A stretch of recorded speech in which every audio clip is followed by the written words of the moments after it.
Starting off in a two-car garage as a seller of books, it has now grown to become the world's largest online retailer with a market cap of $2 trillion.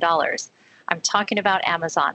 Amazon turned 30 this month, and with me today is fund manager Bailey, who will help us understand just how Amazon got to where it is today, 30 years on, and where does it go from here. So Bailey, Amazon, a company that was literally just Jeff Bezos and his garage, is now the fifth most valuable company in the world, and it employs something like 1.5 million people globally. How has it managed to do it? It is pretty incredible when you look at Amazon, from navigating everything from the internet in its infancy through to the dot-com bubble to now. It is for many people the go-to source when you're looking for pretty much anything. And with its two-click model where you search and buy, your purchase can be with you the same day. And that's really pushed the boundaries for online retailing. But it's worth remembering that Amazon almost didn't make it. During the 1990s, the company was posting losses, but continued to get funding from investors. So when the mood of the market turned in 2000 and we saw the dot-com bubble burst, Amazon had raised enough money to give it the cushion it needed to ride out the turmoil, or it most certainly would have gone bust. Ultimately, its survival at that time wasn't necessarily about having a superior product relative to its online peers. It was just more about luck and timing of having money when they needed it most. Yeah, absolutely. When we look at Amazon today, there are so many reasons for its success. Some of the most important reasons are its customer focus. Over time, it is really innovative for customers, whether they knew they needed it or not, and it's kept a focus on long-term growth as opposed to short-term profits, and that's paid off. Today, we're seeing Amazon with annual revenues of $575 billion, and that's coming from multiple streams. It's product sales, subscription services, advertising, it's physical stores like Amazon Go, the grocery store, for example. And I mean, in London, there's even an Amazon salon, which is its only hair salon in the world. But of course, we can't leave out its cloud services through Amazon Web Services, or AWS as it's also known.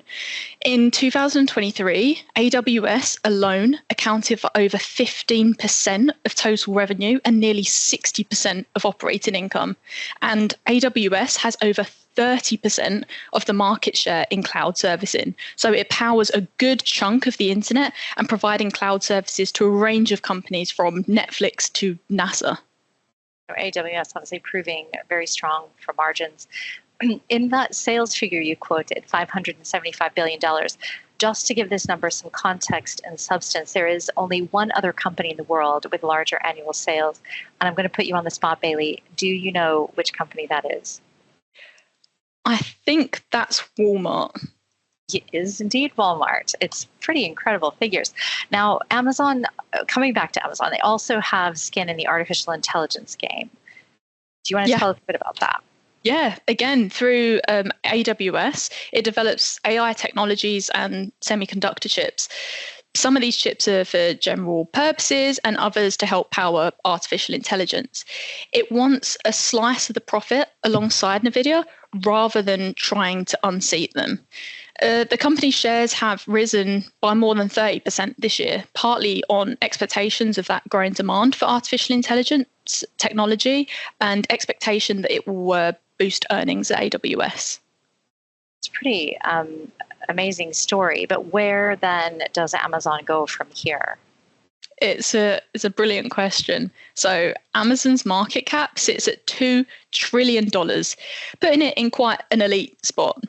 Incredibly, their international retail unit, that's what most of us know as Amazon, hasn't actually been making their money and made an operating loss of $2.7 billion last year. It made losses in 2022 and in 2021, but it looks like they're going to be turning this around in 2024.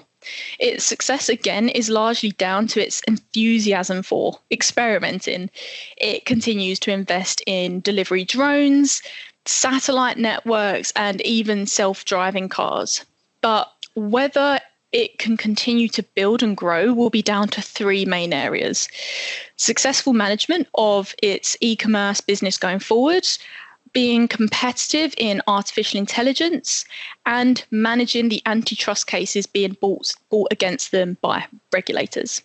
But its focus on customers and innovation should stand it in good stead. There's certainly a lot there for Amazon to build on as it enters its 4th decade. Thank you so much, Bailey. Thank you all for watching, and join us again next week for another topic that's caught our eye.